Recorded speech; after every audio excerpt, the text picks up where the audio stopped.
Welcome back to the Andrew Tate Show by GSMC Sports. Before the break, we were talking about the life and legacy of Jerry West. Our first segment, we covered last night's game between the Dallas Mavericks and the Boston Celtics.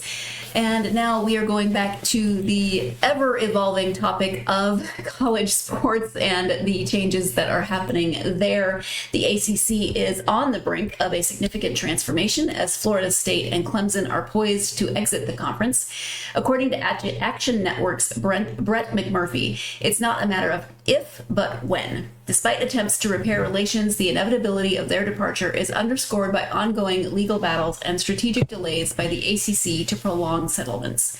Florida State and Clemson's discontent with the ACC has reached a tipping point, driven by disputes over the conference's television agreements and a hefty $140 million exit penalty. These tensions echo the recent destabilization seen in the Pac-12, indicating that the ACC may be next in line for a major reconfiguration. McMurphy, speaking on the Paul Feinbaum Show, highlighted that the ACC is prepared to fight these departures tooth and nail. However, once a settlement is reached, it could trigger a domino effect, leading to other schools like North Carolina exploring exit strategies. The SEC has shown interest in North Carolina, adding another layer of complexity to the situation. The legal standoff marked by Florida State and Clemson's lawsuit aimed at dissolving the restrictive grant of rights and the steep exit fees. This drawn-out process seems destined to end with both schools seeking new conferences, potentially the Big Ten for its coastal appeal or other strategic alliances. The broader implications for the ACC are significant as the conference grapples with these departures. Its future composition and competitive landscape hang in the balance. The departure of two powerhouse programs could set a precedent, encouraging other schools to follow suit, fundamentally altering the ACC's structure and influence in college athletics. Tate, what do you think about this latest comment, development, ongoing storyline, whatever you want to call it? You know, it's kind of cool and interesting to hear some of the experts give their thoughts and talk about how this is inevitable. It's going to happen. I've been saying that as well. I agree. I think it's just a matter of time before this happens. So, you know, the question that comes to mind is, when will this happen? Is it sooner than later? Because I feel like it should be decided soon, within the next few months. And then what is the effect of this? The ACC is going to hold Florida State and Clemson to the letter of the law that is the Greenwich Rights contract. That's going to be that 150 million, 140 million exit fee plus your media rights. That's another 500 million. So they want $600-700 million out of this. Where is that settlement going to be? I feel like Clemson and Florida State, especially Florida State, has looked at it and said, it doesn't matter the dollar figure, they want out. If I'm the ACC, I make a settlement. It's getting to that point. It's going to happen. And I think right now is the time to settle this. And here's the reason why. The Big 12 is starting to talk about being open for business because they're eyeing some of the ACC schools. But if they do a settlement that is big enough, you look around and you do a settlement of, let's say, half of that, let's say 350 million, 300 million. You settle that, you let Florida State go, you let Clemson go, hope and pray that North Carolina doesn't go as well.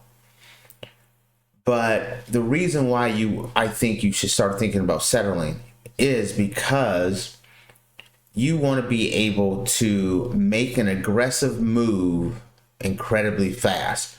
What would be more attractive to the remaining ACC schools? If you lose Duke and you lose Clemson, but the schools get to split up 700 million between the two of them.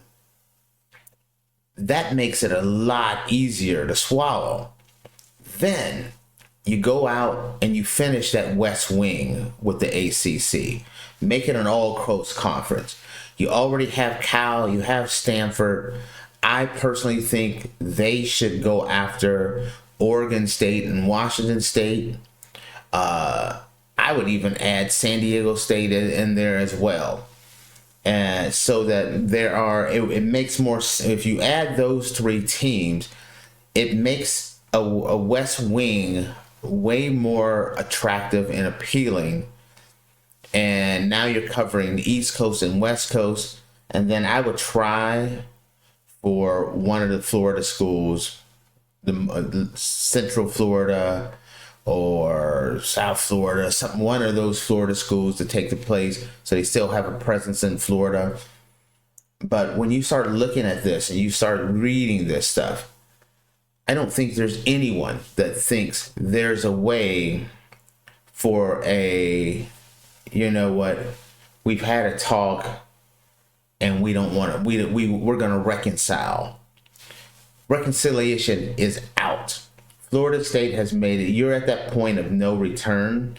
So now, what is that move? You don't want to be the last one to make a move. What could cost the ACC is this is why I say they need to settle. If they settle and let's say they agree upon, you got to pay that whole 140. That's set. Plus, you get half of your media rights. That makes it so much harder for other schools to leave. But if they go through and they battle this all the way out, and you just need one judge to say the media rights is not enforceable. If a judge goes in and says the media rights deal is not enforceable, and this is one that a lot of people in SEC thinks, that your exit fee is too high, and a judge files that way, and a lot of people think a judge will eventually file that rule that way. If that happens, then you've opened yourself up to a mass exodus, because if a judge rules, then now it's open game. Duke, North Carolina, Miami, they're gonna go running to the Big Ten. For schools like Virginia, they're gonna want to go. You're gonna end up with this full collapse of schools. But if you do the settlement where you've established an exit policy, these other schools, they can leave. But it's going to cost them $350 million to leave. You'll be surprised how many schools stay.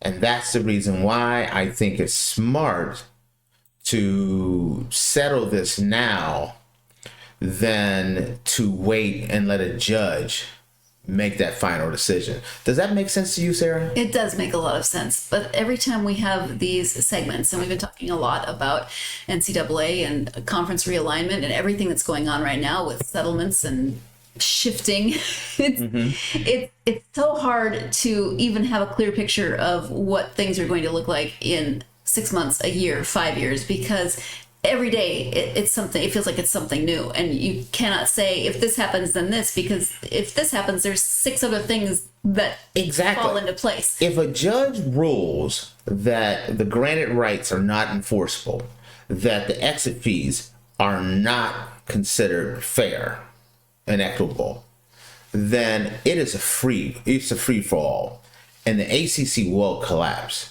Because when you lose Clemson, Florida State, Miami, North Carolina, Duke, Virginia, schools like that, then you're going to start looking around, and schools like Pitt and Louisville are going to get a little nervous and going to run to the Big 12 as well.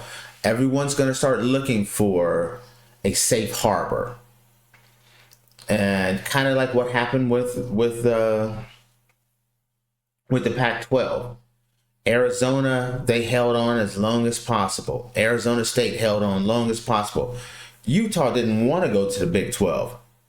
But eventually, when all heck broke loose, those schools went running. Colorado ended up in the Big 12. You don't when you start losing your top schools, when the USC, UCLA's, Oregon, and Oregon State say we're out, and then Colorado was the straw that broke the camel back for the Pac-12. At that point, that's when everyone started scrambling, because no school. And the reason why this will be a full collapse is if a judge rules that they can't enforce any of this, the exit fees, the granted rights, or anything, there will be a mass exodus, because no one wants to end up like Oregon State and Washington State.